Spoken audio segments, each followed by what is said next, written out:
Hi there, you're listening to Unnatural Selection, the show about newsy type stuff and things. My name is George. My name is Tom. And my name is Adam. And with our powers combined, we are Unnatural Selection. Make sure you visit us at our salubrious home on the web, unnaturalshow.com. Back for another week.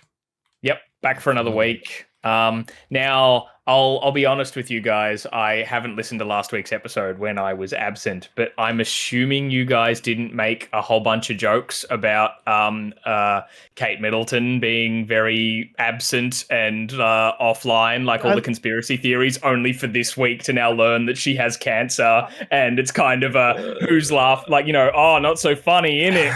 Kind of response now. Did you guys dig that grave for yourselves in my absence? I love that you think that I care enough about the Royals to even make fun of them in the first place. I've deftly sidestepped this entire issue, not shooting myself in the foot by not caring about the lives of these horrendous rich people in the first place. I actually black out every episode, but I don't know. Maybe we mentioned it in passing. I don't think we did. I think it was definitely it wasn't on the rundown. It is a topic of literal 0% interest to me. Yeah.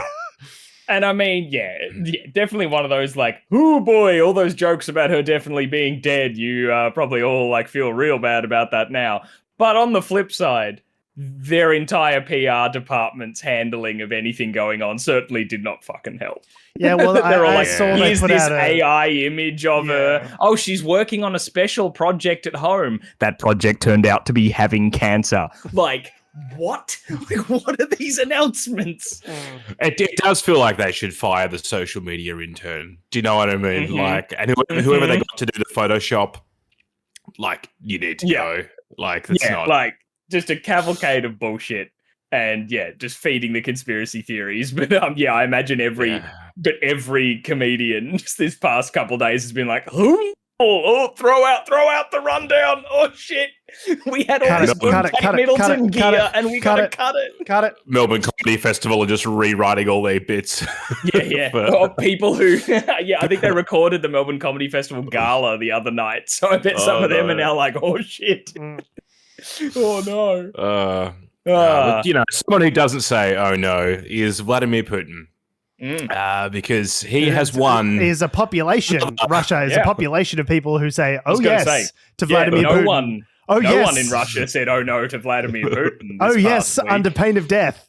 Because Vladimir Putin was in a stunning victory, a massive upset. In that, I'm incredibly upset that it happened. That was my joke. Fuck you. Hey man, I'm allowed to steal jokes. I do what I like. Vladimir Putin has won 90% of the vote. That's big air quotes. 90% of the vote in the recent Russian election. Ours, not the media reporting, which is disappointing. So I always find it so funny when these dictatorial countries they hold a sham election and then they win with an overwhelming percentage of the vote. I always find it so funny the percentage that they must choose in advance. Like if you're going to go 90%, fucking say 99.9. It's everyone except bloody Alexei Navalny voted for me. Like everyone except my opponent's corpse voted for me. Those 5 people you saw on the street protesting me, like obviously not those guys and their families because they're in the gulag. I mean, perfectly fine and healthy. Interwoven metal structures. Yes, exactly. Why not just claim 99%? Because 90% is just as ludicrous as 99.9. If Ajax kills 99.9% of viruses and bacteria, then so too can Vladimir Putin claim that he won 90%. Just who cares at this point? It's obviously fictitious. It doesn't. These numbers are meaningless. Like 67%. Like no, that'd be crazy. Like obviously I've got to fucking smush them. Well, but that's the thing. Like, where's the tipping point? Because I think, judging by like our elections here in Australia, if I saw one of our parties win like 70% of the vote, you'd be like, what the fuck? Holy fucking shit. Yes. Like bloodbath. Yeah. Like, so 90 is insane. So what would, if you are an autocrat and trying to make your election look normal and chill, but you also want to make it look like it's very decisive in that, yes, I should be the one in charge, no questions. Where's the 60%? What are we like? 57? No, 60%. Maybe? It's like it's 60? a definitive 60-40. Like obviously, the vast majority of the country. Too round. It's too round. It doesn't feel real. 62.8%. Yeah, it's got to be 63.25. Yeah, too high. See, I think too high. 63.5. I'd be like, holy cow, they're the god emperor of the world. Yeah. It's Putin has become Lisan al-Gaib, the Mandi, the Messiah, the god emperor of June. That's how popular he is. Yeah. So with the Russian election, so the reason why, obviously, most Western commentators have said that it's an unfair election. Obviously, bullshit. Clearly, obviously fictitious nonsense. So there's a couple of things. The actual voter turnout's around 67%, and by all accounts, there was a large voter turnout. So there are a couple of problems with the election system, but it's more just the general political atmosphere, shall we say, in Russia that is really why any election that Putin is in is kind of not worth doing. So firstly, in terms of the election itself, they held it basically over 3 days because Russia's so big, they kind of do it in different time zones. So that gives you a chance to potentially interfere with the vote. Some regions did online voting, other regions did not do online voting. So that kind of muddies the waters a bit. But they're sort of technicalities. The real reason why Russian elections are basically sham elections is because there's no opposition. Yeah. So no real opposition. Well, yeah, people rock up and they vote, but it's Vladimir Putin or a couple of other dudes. So the other people that you could have voted for in this election were I've lost the bloody thing, but one of them is Leonid Slutsky. Another guy was Nikolai Kharitonov. There we go. And another guy called Vladislav. Why would you do this to yourself? I don't know, but in terms of like the parties, one of them is from the Communist Party, one of them is from a far right ultra nationalist party, and the other guy is like the new kid on the block. So I listened to an interesting ABC podcast about it, but that over the last 20 years, Putin's basically anyone who might have a serious chance of potentially defeating Putin, they just basically randomly gets a bullet in the head in front of the Kremlin. Well, there's also that, but like generally what happens is they'll register their run in the presidential election, and then the electoral office will be like, "Yeah, there's a problem with your paperwork. You got your paperwork here. Be ashamed something happened to it." And that happened with a candidate this election.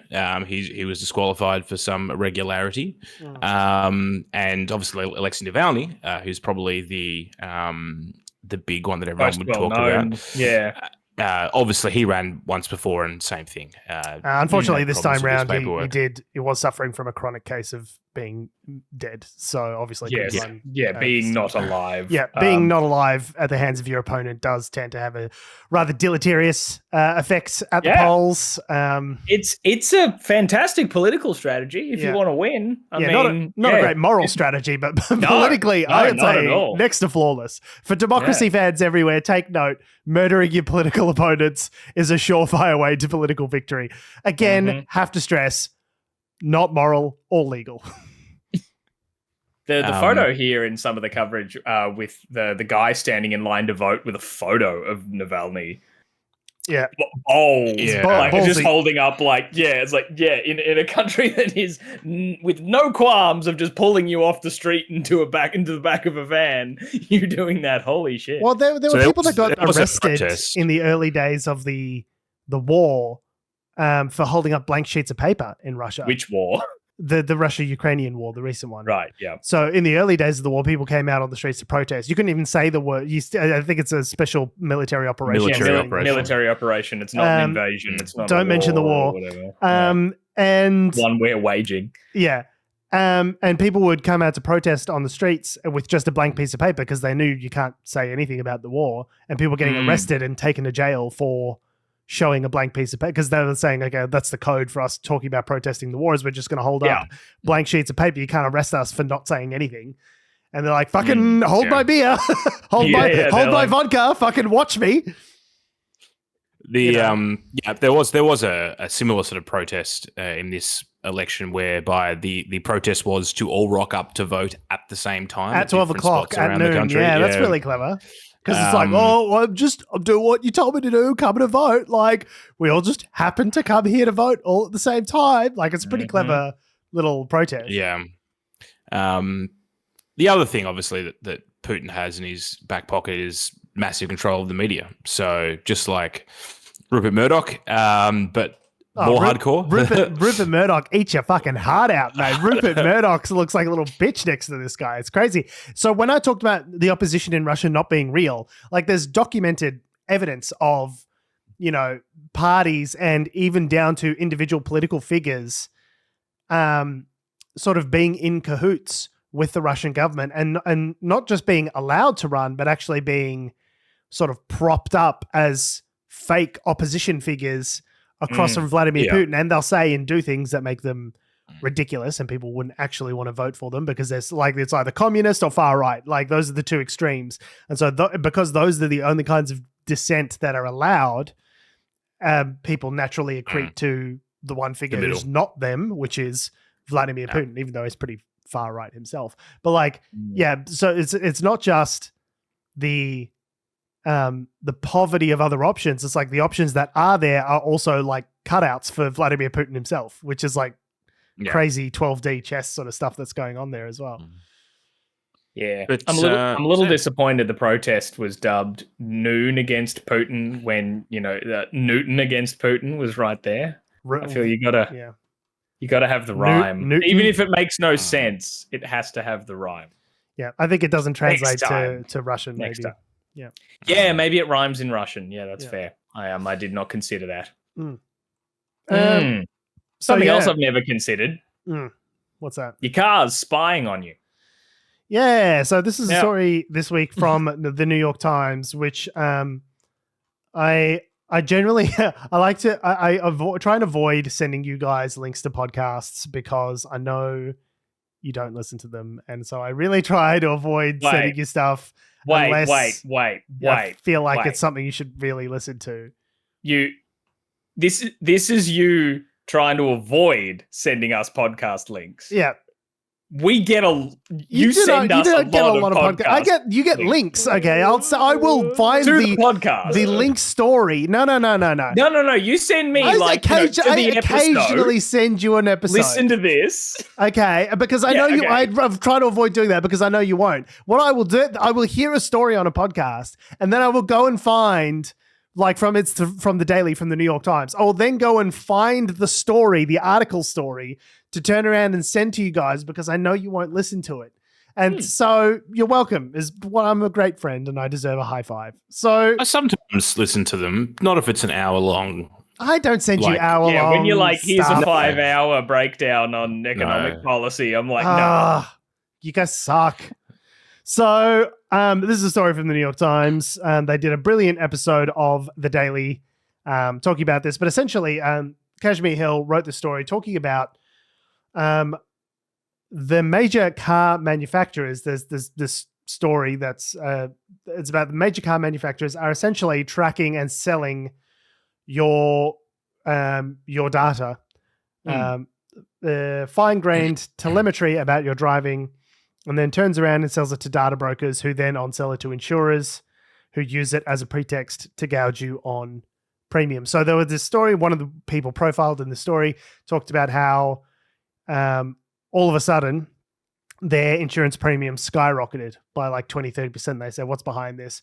Turns out, they sort of passed it all out. It's because their data, their individual person data about how they were driving was on-sold, passed on to their insurance company. And the insurance company said, because you brake too hard or you take off too quickly, we decided you're a dangerous driver and therefore your premiums are going to go up, sucked in, get fucked. Yeah, that's the part of this that surprised me quite a bit because I knew as soon as everything has further integration with our phones or with internet sort of services, obviously there's more and more things they can track. There's advertising, what you're playing on Spotify or even heck, just the car usage, just for sheer time or distance traveled. They'll be like, oh, what? You only drive to the shops like once a week, and it's like 20 meters down the street. We can insure you. That's fine. You're highly unlikely to have anything happen to you. But you drive like all the fucking 30,000 kilometers a year. All that sort of we're stuff. Going to charge I you more. figured they were doing stuff like that. But it was when it was getting down to the nitty gritty of that they knew everything about this guy's travel. Except the GPS starting and ending locations, allegedly. So it wasn't like they knew where you live and where you go all the time, but they know you traveled 7 kilometers or something like that. But then on top of that, saying during that journey, you broke too hard this many times, or your start off speed, you're a hoon. Turns out someone's got a bit of a lead foot. Okay, you're getting charged double, matey potato. Yeah. Because, hey, those sharp brakes might not have been their fault. Yeah, maybe they were avoiding hitting a kid who ran out into the road. Yeah, exactly. Yeah, or someone else fucking, came out of nowhere and they've hit the brakes to stop. Using that to algorithmically judge that person's driving based on just this pure numbers game is warped. And that then having a financial impact on your insurance premiums is just... And this isn't to do with, some people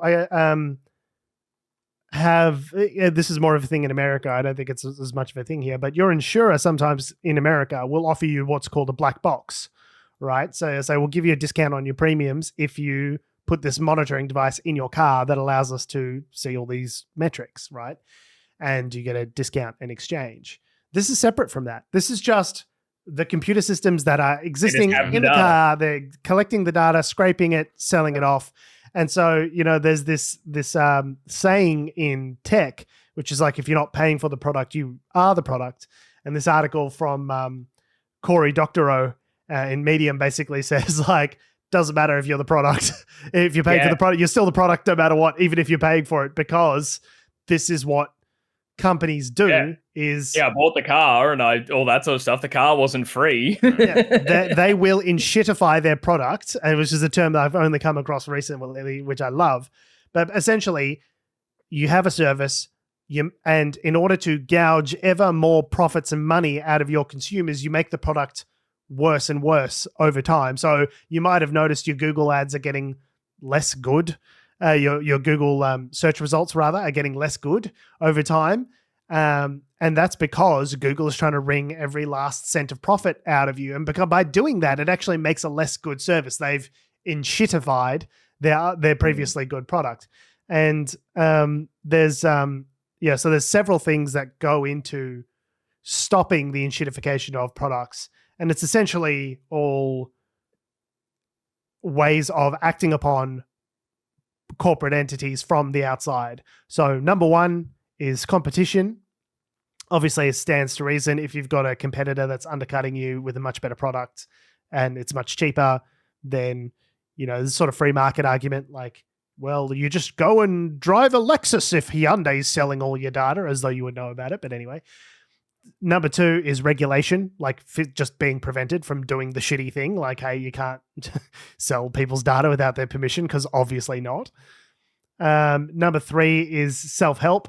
So essentially finding ways to circumvent, in the case of the software in the car, like finding ways to, go, switch it off or, disconnect sensors and things like that. And number four is labor. So the idea of labor to self-organize and change practices in their businesses, via unionization, things like that. But yeah, it's a fantastic article, and it shines a light on, yes, this is like an incredibly concerning area with relation to cars and car ownership. But what it shines a light on is a much broader discussion on how private companies will do whatever they can to maximize as much profit and get as much out of you as possible, unless you physically restrain them. They're Hannibal Lecter tied to the chair, and profit is your face, and they will eat your face if they are not tied to the fucking gurney. They will eat your face and wear your skin. Like that is what this makes clear to me. I mean, I don't know if it's shocking. I mean, big it is data shocking that that No, it's not. companies are It's like, following you. of There course was they one do woman this. profiled in Of this course they- story. Of course they're doing There was this. one woman profiled in this story who had the My Mercedes app or whatever it is. Her abuser husband was tracking her down and stalking her. And when she turns around to Mercedes and says, "This is fucked. This guy's going to kill me. I need you to stop tracking my fucking location live at all times and sending it to my abuser ex-husband."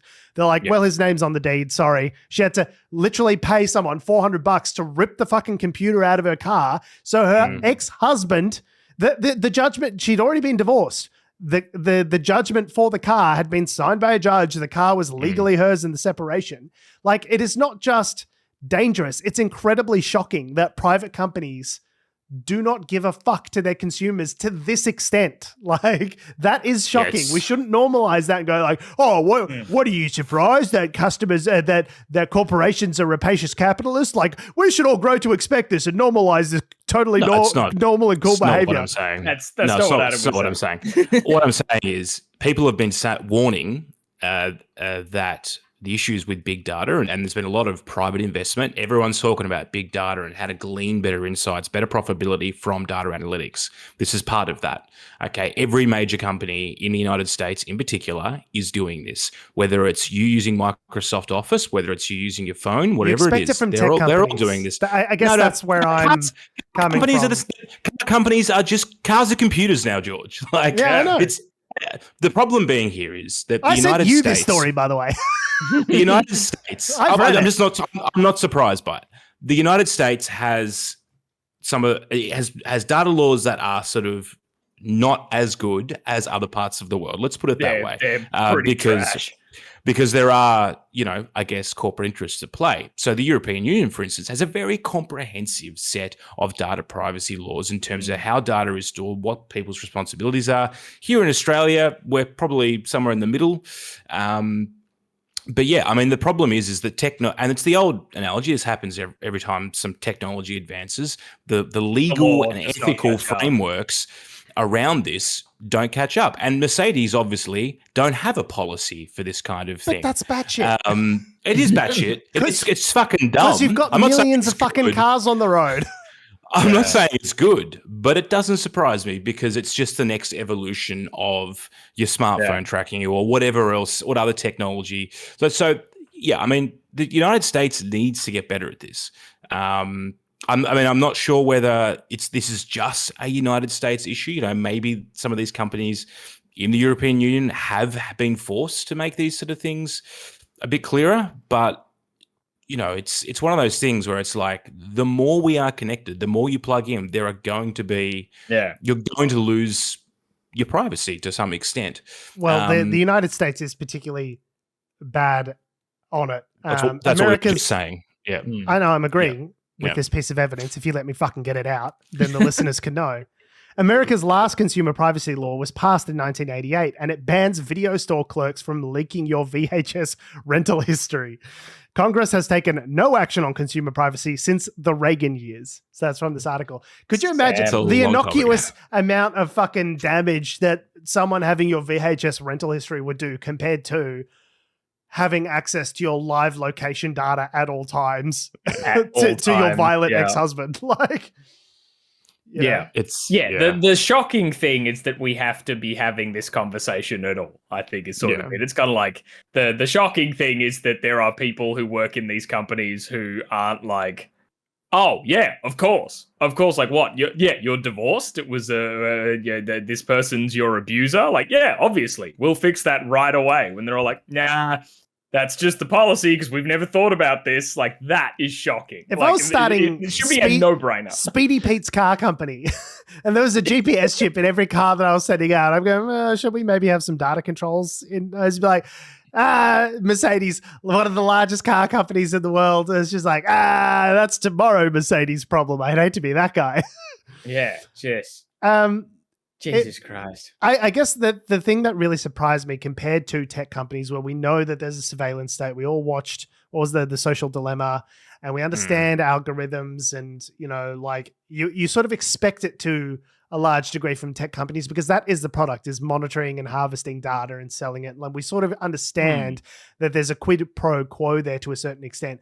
The thing with a car is I paid you for the car. I gave you 50 grand for the car. That is the transaction. You're not expecting to then be monitored and have all this kind of other data mining and those sorts of things happen after that transaction, because you feel as though it's an analog transaction. It's not a subscription service. It's not a subscription, although there have been instances are doing that too, where cars have said, if you want BMW Premium, or if you want to turn your seat heaters on in your Tesla, then you've got to give us an extra X amount of dollars a month.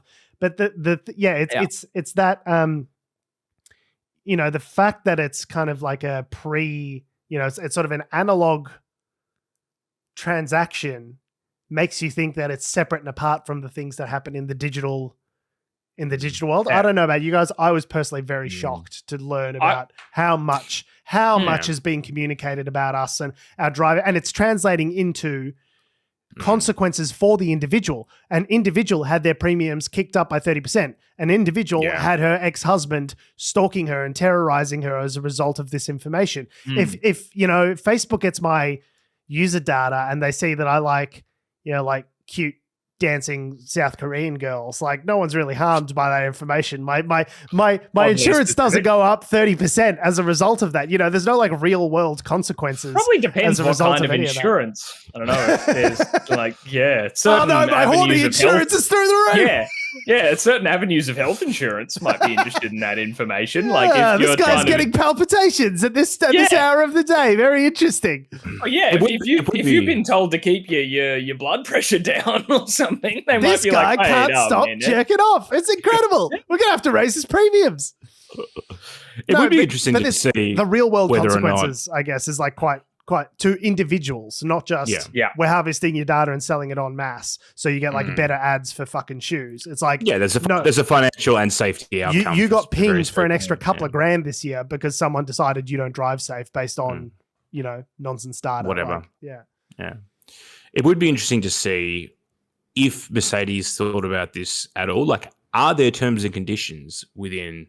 Oh, I'm sure there are. It's like 50 pages, and you buy the car and you sign it because you got to get out of there. Like, or is it some broad? Like, I wonder how specifically they've thought about it, or whether it's just one of those things where they were like, well, there's nothing that says we can't do it, so we're just going to do it. That's exactly the argument. In the rule book that says a dog can't play. Yes, nothing that says a dog can't play basketball in the rule book.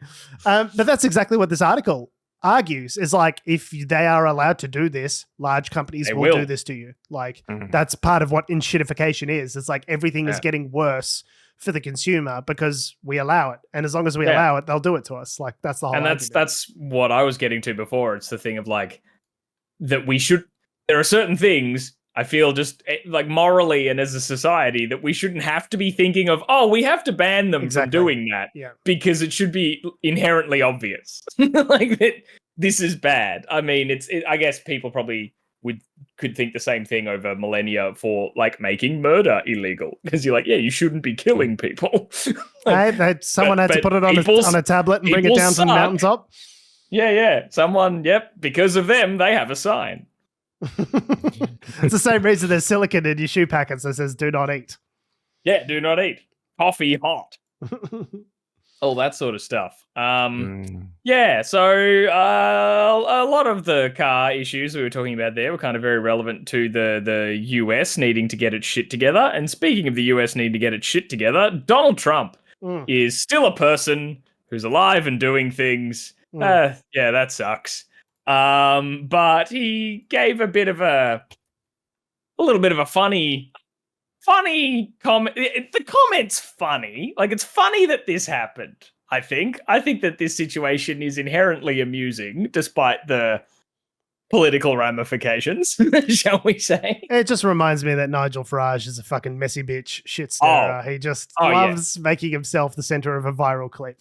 Anyway, I still maintain world's most punchable face. 100%. Well, Nigel I mean, the runner-up is sitting right across from him in this interview. So Donald Trump was being interviewed by Nigel Farage for GB News, Great Britain News, which is very much like Sky News here in Australia, is essentially just a YouTube channel with a TV license that nobody seems to watch, and every now and then gets a viral clip that goes nuts. So he is... here's the two worst people in the world saying words at each other. I mean, he has said the most horrible things. You were a destructive president, a traitor to the West, and he's now Australia's ambassador in Washington. Yeah, well, I don't know. Would you take a phone call from him? He won't be there long if that's the case. I don't know much about him. I heard he was a little bit nasty. I hear he's not the brightest bulb, but I don't know much about him. But if he's at all hostile, he will not be there long. So now the person they're talking about there, because it's not actually said in the clip, is Kevin Rudd, former Prime Minister of twice former Prime Minister of Australia and current US Ambassador. Kevin Rudd. So he's talking about there. I think we were talking about this a bit before the show, and I feel also probably everyone kind of assumes this, but Donald Trump doesn't know who the fuck Kevin Rudd is. No idea. Is that what you're saying? You're saying he said something bad about me? Well, I hear he can be a bit nasty. Yeah, he's nasty and not the brightest bulb. That seems to be his straight go-to is they're nasty and an idiot. And then that's all he'll say. He does not know who Kevin Rudd is. No, absolutely that's why not. this is funny. I think he's just like, oh, that guy, he's an idiot. Who are we talking about? Huh? Yeah, what you said. The guy that Greg the crud guy. Yeah, the crud guy. He runs the hamburger place in Bikini Bottom. Are you thinking Mr. Krabs? Yeah, that guy. And to say that of Kevin Rudd, of all people, is so rude because, like, the guy, you know, obviously he can be a bit nasty, you know. He can be mercurial, arrogant, aloof, capricious, temperamental, fickle, conceited, self-important, opinionated, swaggering, high-handed, pompous, overbearing, superior, blustering, patronizing, condescending, disdainful, contemptuous, imperious, proud, immodest, supercilious, pretentious, high and mighty, hoity-toity, mocking, sneering, and scoffing. But one thing he's not dumb. No, he's not dumb. He's just an asshole. He's an asshole. Yeah. Well so said. Trump was half right. He can be nasty. I like your use of pause there and timing. That was good. I like that. Was good. What is performance? What is performance? Now, of course, you know, Donald Trump makes these comments about people every day. And, you know, you sort of get used to them. But the Australian media went into meltdown over right-wing media. You could probably measure on like the Richter scale when all the jeers erupted forth from like the entire offices of Sky News and the Liberal National Party. The LNP doesn't need modular nuclear reactors, okay? All they need to do is harness the bilious outrage of the right-wing media ecosystem whenever something like this happens, and we can power all of Australia on renewable hot air for centuries. I think it would take care of our energy needs into the new millennium. The golden path. Despite the Liberal government and Dutton himself previously expressing great confidence in Kevin Rudd, didn't stop various members of the Liberal Party basically having a go at the government, being like, what happens if Trump gets in? Are you going to remove Kevin Rudd? Like, what are you going to do? Albanese, what are you going to do? And then to which point George Brandis ended up who's Australia's High Commissioner to the United Kingdom, which is kind of George Brandis of the "everyone's got a right to be a bigot, you know" fame. Former Attorney General of Australia, he's actually sort of leapt to Kevin Rudd's defence and sort of, I guess, caution people against, you know, throwing any our ambassador. Basically. Yeah.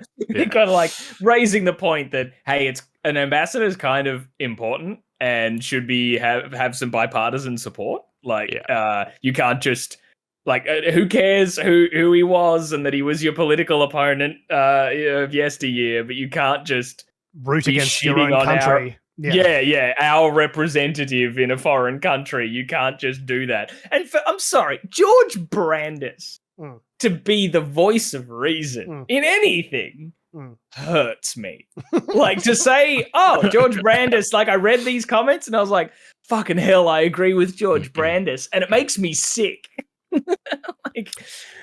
There were parts of his commentary in the Nemesis documentary that I was like, Brandis is comments are pretty insightful. Like it's he's a, he Yeah, made a couple just of good because you're points. I was smart doesn't mean you're not evil. Yeah, In fact, the two often go hand in hand. they do. Just not in the case of Donald Trump. But I think possibly my favorite comment to have come out of all this for commentary from a sitting member of Parliament was from Lonsdale Street in Braddon, Canberra's own Barnaby Joyce. That's what you call him, the rep for Lonsdale Street. Yeah, Lonsdale Street. Barnaby Joyce. Where he was who found lying on the ground. I'm assuming street, that's where they happened. Yeah. Yeah, Lonsdale Street in Braddon. Where Barnaby Joyce described Kevin Rudd as, quote, cooked. And I should know. Yeah, and I should know, says Barnaby Joyce, king of the I cookers. know he probably meant like, he's done. He's cooked like a goose. Yes. Like, stick a fork in him. He's done. His career's over. But I like to think that he just said, oh, he's cooked, mate. Oh, Kevin Rudd, what a cooker. He's cooked. Like, that guy's nuts. I don't know how Barnaby Joyce still has. How do people vote for him? And he'll get in unless he retires. He'll keep getting elected. He'll just keep getting elected. I just love forever. the idea of the journalist that goes, okay, something happened in like world politics to Kevin Rudd. Let's get fucking Barnaby on the phone. He'll say some fucking crazy shit. I know. You know who you can always rely on a fucking quote on the record that's going to be absolutely fucked. Barnaby Joyce at all hours of the day. Ready? Well, Let's fucking go, course. Barnaby. Got him on fucking speed dial. He's on my favorites, this motherfucker. Never fails to deliver, Barnaby Joyce. Yeah, it's the same as... Catter. Well, it's the same as when Scott Morrison was always whenever he was out of the country doing whatever, and fucking generic white man name Michael McCormack would be the guy in charge. So then everyone's like, oh shit, okay, let's just ask him about everything. Like whether or not it had happened recently. That was like, how do you feel about random issue? Because Michael McCormack would say something stupid. Yeah, it's like when you get a substitute teacher in. You're like, Miss, Mr. Roberts normally lets us watch Harry Potter and the Chamber of Secrets on a Thursday.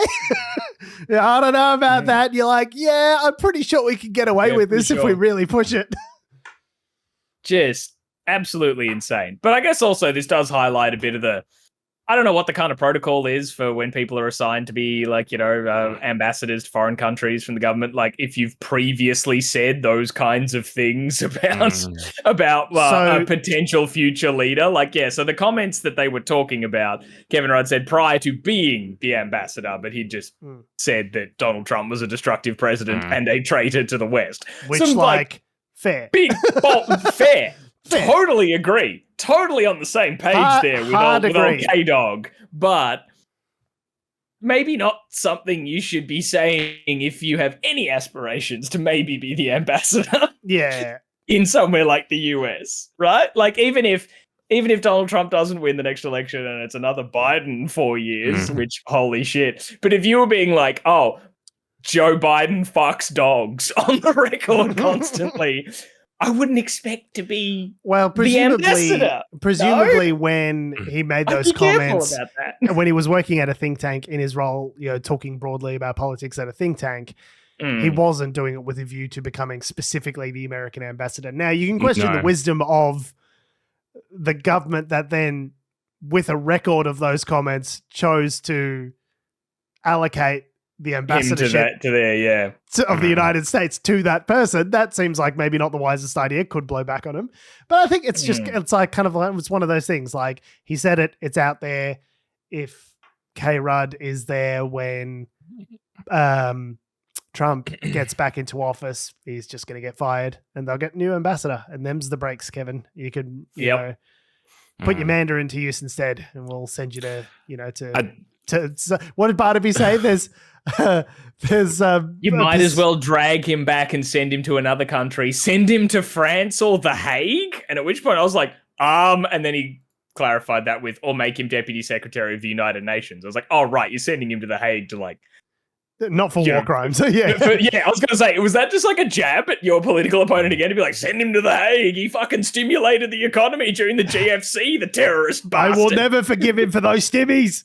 Quote, do something else with him. There's lots of other jobs, lots of wonderful Pacific Islands. They need Kevin. So dismissive. So salty about him. Do you think of all fucking people who would understand that people have a right to like have a second chance based on something, you know, that they said or did during their something ill-advised that they said or did during their political career. You think Barnaby Joyce, of all people, of all fucking people in that building, would be happy to give them a second chance, but apparently not. No, because it's different when he does it. It's not the same. When he does it, it's a huge breach of privacy that you care about his now pregnant mistress, now wife. No, that's a huge breach of my privacy, but everyone else, no, fuck them. Yes, I was rolling around on the ground in public mere weeks ago, but I feel perfectly entitled to comment on the missteps of another politician. Yeah, rolling around on the ground. Mere days later. Saying cunt into a phone while straight admitting that I was on alcohol and painkillers. Just extraordinary. The man must be a cat because he's got 9 lives, certainly. Do you think the ABC journalist just sort of like, well, but was it an ABC? I don't know who made the comment too, but the journalist that day definitely went to lunch early, I'd imagine. Oh, it's 10:30. Let's get out of here. Yeah, let's go. We got Barnaby on the record. We're done. The describing him as cooked quote, you mean? Yeah. It was to Channel 9. Channel 9, okay.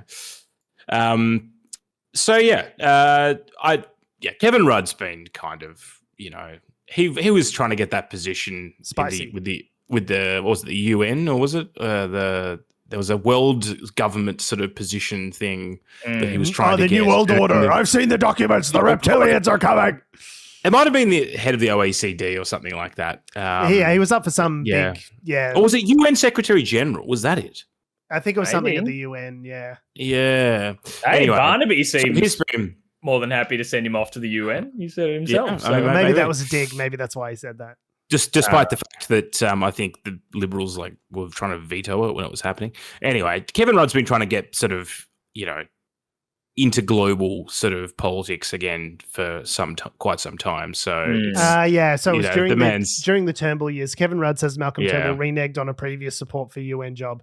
Kevin Rudd said Malcolm Turnbull gave him numerous personal messages of support as he flagged his ambition to run for the post of UN Secretary General, including telling him the Australian government would be mad not to support his candidacy. And then they obviously didn't. Probably because of the Barnaby. But anyway. So, it's probably a storm in a teacup, but funny nonetheless. Well, I love that we think that Trump's even going to remember who this fucking guy is. No, if he gets into office in November. If we have any Australian representative journalists over in the States next week, just ask him. Yeah, see if he remembers next week. Who's Kevin Rudd? No, don't give him a name. Say give him a name. Who's the ambassador to the United States? And he's not going to remember. Well, he might not remember that, but he might put together that's who they were talking about. Just give him a name, Kevin Rudd. Because I guarantee he does not know Kevin Rudd. Say Kevin Rudd, and then just show him a picture of a pineapple and see if he can tell the difference. Yeah, this is the Australian ambassador to the United States, and just like a freshly shucked oyster or something. It's just the poster Kangaroo Jack. Yeah. It's put another shrimp on the barbie. It's Paul Hogan. Yeah. See if he can tell the difference. Yeah. Oh God, he's an idiot. Cool. So, keeping in Australia, we want to talk about the incredibly just batshit wild situation we keep going back and forth with, where governments seem to want to allow religious institutions to be bigoted towards people, but also try and seem like they're trying to stop it at the same time. I don't understand whose priority this is. So in 2022, Attorney General Mark Dreyfus asked the Australian Law Reform Commission to consider. So it's basically an independent body that they say, hey, we think we want you to do a review on X issue and tell us how can improve the laws, in this area. And they'll go away and they'll do their little think tanky bit and come back and present back to the government. And then the government says, thanks for that. And they'll pop it in a drawer and swiftly ignore all the recommendations. Yeah. So So they put it to the Australian Law Reform Commission 2022 to consider how best to prevent religious schools from discriminating against LGBT people in hiring and enrollment. And I agree, this is an area where there is kind of like a sort of a grey-ish sort of situation in the law with regards to our existing protections on, diversity, religious freedom. There's that weird grey area between religious freedom and people being able to do what they believe religiously and having that sort of protection, and also the sort of diversity, equity, inclusion type, measures that we've got in other areas of the economy. And they seem to sort of fall into a black hole a little bit when it comes to religious schools, right? And hiring, can you not hire a gay teacher because of their gayness at a Catholic school because it, goes against their beliefs, that sort of thing. So the government promised to do this at the last election, but this was as a counterweight to its promise to introduce legal protections for religious beliefs. And this is the thing that I don't quite get. It's like, they're like, let's do both, was their answer. I just don't understand why it needs a counterweight. Like, why it couldn't just be like, hey, we're going to introduce protections to LGBTI people in the workplace and just have that be untethered. Like, why is there always this little scramble? It seems like the last 3 or 4 governments have tried to take a run at 18C defamation or religious protection or and it never seems to work out for them. And I'm wondering why a left of center government is even engaged in the project of trying to introduce legal protections for religious beliefs, given that highly conservative religious institutions are not their constituency at all and are not Labor voters. Because prior to the last election, the previous Liberal government wanted to do the religious protections thing and then were dragged kicking and screaming to do the protections for gay and lesbians, but then it wasn't enough because various stakeholder groups wanted to include trans people in the whole thing. Anyway, the whole thing ended up falling apart because of various members within the coalition crossed the floor and said they wouldn't support it. So the whole thing was dropped. But as part of that, what Labor did is they said, what a nice quagmire. I'd like to have one of those. Thank you very much. Basically. But because it was a topical issue right before the election, they had to have a policy. No one would have remembered. No one was paying attention. You could have just fucking let it go. No one's going to, except for one ABC journalist that's going to go, Labor's been pretty slow on delivering on its election promises. Here's a comprehensive list of all the election promises that are tardy from the Labor government.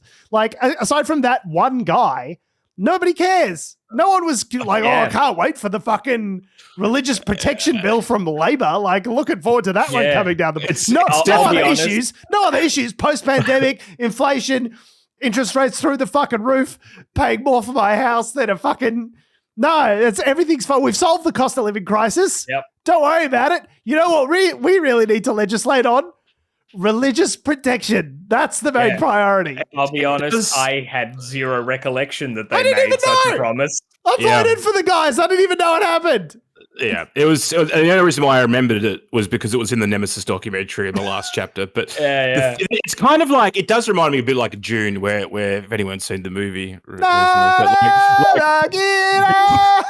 The start of it, Paul Atreides has to put his hand in the pain box, and she's like, the Gonji bar. Yep. Yeah, and then he's like, why do I have to put my hand in the box? She's like, do it. He's like, okay. He just puts his hand in the box. You're saying that religious discrimination legislation is Labor's Gonji bar. Yes. That's exactly what I'm saying for all you nerds out there. Anyway, but it's a quagmire that just gay marriage before it as the issue, I guess, that preceded this, 5-6 years ago, it is a legal quagmire. It's like energy policy as well. That's the other thing that tends to destroy Australian governments is energy policy seems to somehow sink governments the Bermuda Triangle or something. But the thing is, so what they're currently planning... Governments like the rising sea levels that will engulf them if they don't have good energy policy. Very good. Good. There's two. The way Labor. So let's back up a little bit. So the Law Reform Commission has released their report. The government has formed a policy, They won't tell us what that policy is. Good. They've taken it to the coalition, because they want to do it with bipartisans to support, to stop the so-called legal quagmire and political. They want bipartisan support, so that's all sort of sorted. And the coalition said, yeah, we're definitely acting in good faith. We'll help you out. Wink, wink. But to their credit, the coalition hasn't leaked anything yet. They've also said we can't talk about it. We've seen it. We've read it. We're discussing. And what they what they have revealed is there's two acts. So there's the Religious Discrimination Act, and it doesn't exist. And then there's the Sexual Discrimination Act. So originally, what they were going to do when the what's his name? Morrison was in power, they were going to alter the Sex Discrimination Act. So the Labor's current plan, allegedly, to some sources, would be to still amend the Sex Discrimination Act to include trans and other different things, as previously discussed. And then they would introduce a separate Religious Discrimination Act to stop, religious people getting discriminated against, I guess. Why is it that Labor can't just do the good thing without also having to do the shitty thing? It's the enshittification of government. Where it's like, we'll give you a little bit of the thing that you want, but only if you eat this little turd sandwich that goes along with it. Like, why can't you just do the good thing? The people that vote for you only care about the good thing, protecting trans people. We don't care about protecting the religious rights of people who don't fucking vote for us anyway. Who cares? I think there would be a large proportion of Labor voters who would care, unfortunately, George. And isn't it more, aren't they also, I forget the numbers, how they ended on, aren't they like a 1 vote majority or something? So like you have to have the entire fucking party on board for it to work, right? Like if any Labor minister decided to cross the floor, it's fucked. But they're not allowed to cross the floor in Labor. Well, no, but like remember all the stuff in House, but they would have to negotiate. In the upper house, it's a bit more tenuous. So in the lower house, they've got a number of seats in terms of the majority. They'd have to have 5 or 6 people cross the floor. But in the upper house, it's a bit tighter. But all the stuff in Nemesis of like fucking getting everyone on the same page. Like, when normally you're like, you're all on the same party. Sure, you're all on the same page, right? No. Well, that's what they have the whips for, is the people that go around and, whip people. Yeah, whip people. Whip their votes. Yes, exactly. Yeah. So there's it's the only news is that the report was handed down and that they're considering it. There's not really any announcements. No one's released a policy, but it is happening in the background. So if for some reason the news cycle explodes all over your, Google phone or whatever you're using to listen to news, I don't know what people do. Google News. It's really painted a picture for us there. That was I was going to say that was erotic. Erotic. Then you know why? Because this has been boiling away in the background for the last few months. I don't think anyone would have noticed if they just introduced dropped it. If they just dropped the religious protection stuff and just went straight to the hey, we're just making this amendment to the Discrimination Act to help protect trans people. The Liberals and the Conservatives would have. They would have had a connection, but we wouldn't have the you've broken a promise you made before the election sort of part. If they hadn't said it and they were just like, we're going to amend the Sex Discrimination Act to include X, Y, and Z, we would just then have the news cycle would be. On the right side of things would be full of them saying like, but what about religious people? What about religious people? Like they always did. But Labor wouldn't be wedged in it though, because they'd never have said anything about it, right? Like they would have said, we never said we were going to do that. So you can't say we're like betraying an election promise or whatever. You guys are just making hot air about something that we haven't said we were ever going to touch. We're not changing your religious freedoms. I just hate how the other side gets to be religious extremists and we have to be like the adults in the room being like, okay, we'll take a little snifter of religious extremism and we'll mix it in. like we need to be the ones that Labor needs to be the ones that are bipartisan and the adults in the room and, making sure everyone's all properly looked after. Whereas when the coalition's in government, they're like, us degrees are double. Fuck yous. Not having a soul was a lot easier. Should have won the election, bitches. As ScoMo, flips us off whilst, paddleboarding off in Hawaii. Like, I don't know. I think, I mean, they have to Tom's point, they've wedged themselves into a corner with this policy, but I think the way they're going about it is probably good because no one, I think the alternative, if you want to start playing voice politics again, like where it's all out in the open, everyone's virtue signaling from either side of the aisle, like even religious groups have already come out and said, oh, well, if they amend the Sex Discrimination Act, like, you know, like that's not going to be fair. And like there's, if I reckon keeping it quiet and then hopefully just rolling it out, if they can agree on it, is probably the best solution. Otherwise, it's just going to chew up. If that is how it works out, I guess I'm skeptical that they can really operate in a bipartisan way. I really do see the Liberals coming out and playing bad faith. Oh, of course, and like we're going to get shitty politics with it. I don't see it like rolling out. If it works out in the way that you say, yes, it is smart politics, but I'm saying I don't think it's going to work out that way. Yeah, and queer people everywhere are going to have another trial by media as a result. Like that's just always what's going to happen, and it's fun. The coalition, you know, they get out of bed, you know, and the things, you know, sure, they'll draft a bill to protect coal companies, and you know they'll allow mining projects to go ahead, and they get. That's fine. But what really gets them up in the morning, what really makes them passionate is, you know, kicking the trans community. That's what really fills them with passion. That's what they love to do, you know. And sometimes you just got to follow your heart. You got to do what you love, you know. Because sometimes, you know, it's like how actors, you know, big time actors, they say one for them, one for you. You know, like you do one big studio project for the money and then you do a passion project, one that really lights you up. Kicking the trans community is the thing that lights them up. They're not going to miss an opportunity like that. That's a golden, once in a lifetime opportunity for them. I imagine there will be, as there is with every political cycle, you know, after a while there is backgrounding, and backgrounding eventually turns into leaks, and all of a sudden some journalist has got a copy of the draft report, and then all of a sudden it's on for young and old, and exactly all those things you have listed will likely happen. A light shines on Jacinta Price's face, and she says, "It's my time to rise." Yes, I was thinking that before. My I was time has come. Is that too strong a bow to draw? That somehow she would come back into frame with the next conservative identity issue that comes into play. She sticks her head out of the cave and she says, a red moon, blood has been spilt this night. Speaking of spilling blood and doing things they love, Tasmanians have voted again for another hung parliament, because isn't that just fun? Everyone loves a well-hung parliament. A well-hung parliament. Yeah, you find me someone who doesn't like a well-hung parliament, okay, and I'll show you a liar. Tasmanians went to the polls yesterday to vote. It's a state in Australia for those people who might be overseas, so it's a state election.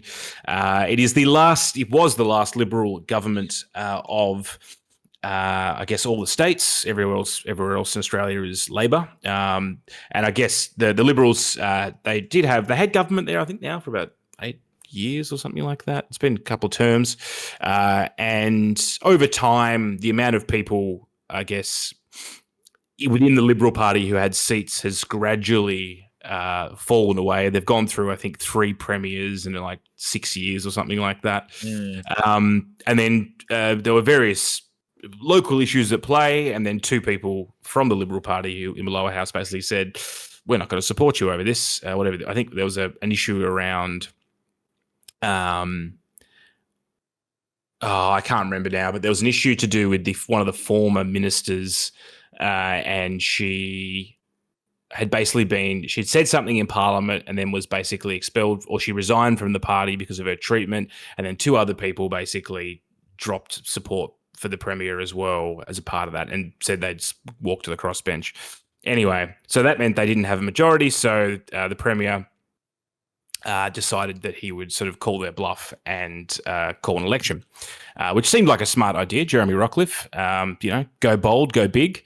And then Tasmanians went to the polls. There's also an expanded House. Part of the reason why there was this issue in the first place is that there's not that many seats in Tasmania's lower house. They decreased it many years ago. Anyway, it's back up to 35 now. So that in theory means you should have a better proportion of votes, but they've still got a hung parliament somehow. So the Liberals have secured, I think, about 14 seats, Labor about 10, The Greens have got about 6, I think, and then the rest of it's between sort of various independents and like the Jackie Lambie network as well.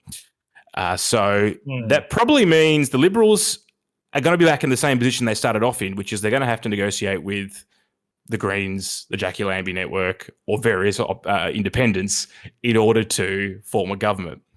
Labor would be hard pressed to do it. How often do you reckon the Jackie Lambie network drops calls? What do you mean by that? You know, it just doesn't seem like a reliable network. It's a real Optus-like situation that they've got running over there at the Jackie Lambie network. It's a silly joke, but I'll give you that. I'll allow it. They haven't got many members, but you know, I mean, Jackie Lambie's support in Tasmania is very strong. You know, but it goes to reason that the people that she would have on her ticket would have strong support as well. The biggest thing for me is, how does this affect the football stadium, guys? What are we going to do at the football stadium? The Liberals were saying they were just going to forge ahead with it as planned. Labor said they were going to renegotiate with the AFL. Various independents had their own opinions. No one, and they've unveiled the logo now. We have the logo and we have the team name. So they have to do the stadium, right? Like, they've got no choice now. The marketing campaign's already rolled out. $39 million for that logo, okay? So we really desperately need to throw good money in after bad, okay? What we want is a spite stadium. A stadium built out of pure spite. Those are the best kinds of large infrastructure projects, are the ones that are done extremely begrudgingly. That are monuments to your pettiness. Yeah. Yes. I want a white elephant, and I want it now. And we won't know exactly the makeup of Parliament until, or you know, who's got what seats for like 2 weeks, because it's the Hare-Clark system, so it's hard to count, and they've got to do weird preference. I read a thing about the Hare-Clark. I've read about Hare-Clark several times over the course of my life, and I'm still no closer to understanding it. It's like first past the post. Like if there's someone who gets 250 first preference votes, then if you get past 200, then your remaining 50 votes then get distributed to other people, but only if you get. But then, like, if you're not, you're saying this like a question. I'm not the person who can give you the answer. Anyway, I was reading about it. I was like, this sounds like one of those maths questions you get at high school where they're if two trains are going at 45 miles an hour, one departs from Chicago at 12:49 a.m. and one departs from New York at 3:47 a.m., what time do their paths cross? No, my favorites of those were the kids who had huge hands. Just being like, you know, if Timmy has 38 oranges in one hand and has 23 in the other, why has he got so many oranges? How many oranges does he have? Like, how can he hold that many oranges in one hand? Get a shopping trolley, Timmy. That's too many oranges. Get the Guinness World Records on the phone. Holy shit. I think part of this election, though, you know, Eric Abetz is back. Oh, God. At a state level. It just goes to show, unless you... he was elected in the Franklin electorate at the 2024 Tasmanian state elections. Eric Abetz is back in state politics this time. It just goes to show, unless you destroy... Let me get this fucking joke out. Unless you destroy all the Horcruxes, he's got to come back. He's never truly dead. Mm-hmm. And I've seen a lot of people, like, I saw one of those classic Twitter things of, oh my God, like, you know, don't Google about Eric Abetz and his great uncle, and just leaving it at that. And I was like, well, now I have to Google those things and see what it is. And I forget if we've talked about this on the show before, like maybe many years ago, and completely forgot. Did you know that his great uncle was a member of the SS? Yes. Oh, yeah? as in we talked about that before? The Nazis, yeah. The SS. Wow, no, I didn't know that. He was, and is a convicted war criminal. His grandfather also was a general consultant for the Reich Forestry Office and a member of the Nazi Party. Well, and and his father was a radio technician in Nazi Germany. That is bad news. Which surprises me. Yes, like for legal reasons, I would like to state that I am very, very surprised by this information. Yeah, I mean, like, you know, people, you know, it's the whole thing of like, you know, people aren't necessarily their fathers and all that sort of stuff. But I was just like, oh, that's news that I am just now learning. Like, oh, holy shit. News you can use. Yeah. I didn't know about that, but I'd sort of forgotten about it because I was like, well, he's not his, Yeah. It's not like because your great uncle did something doesn't mean you are also that. But yeah, I was just like, oh, I didn't realize that someone who's been in Australian politics for a long time was like the great nephew of a member of I probably wouldn't call him my great uncle after that. I'd call him like just strange just uncle. an all right uncle. Yeah, not so great. Uncle, maybe. Not so great uncle. Yeah. Like, the thing Betts is that he has always been a Liberal power broker as well. So it's interesting that he's running again in a state election and what that will do to the party dynamic down there as well. Change it for the better, no doubt. So they can't form government. That's government. They got 14 seats, but they need more than that. So we probably won't know really what's going to happen for the next 2 or 3 weeks. Yeah. But I wonder whether or not they'll just have to go back and do the whole thing again if no one can form. But I love it. Do the whole thing again. Gee, I hope a bunch of voters have changed their minds in that time. Or if they're just like, well, no, I'll vote for the guy I wanted like last time. It's kind of where runoff elections are actually sort of useful to some extent, but I guess they only work really if you've got if it's you're voting for a president or something as opposed to an actual seat of parliament. Parliament makeup. But anyway, there you go. Tasmania. So, does this have any special sort of salience to you as someone who's from Tasmania? Do you feel emotionally about this in a particular way? Tasmania has a history of having either minority governments or,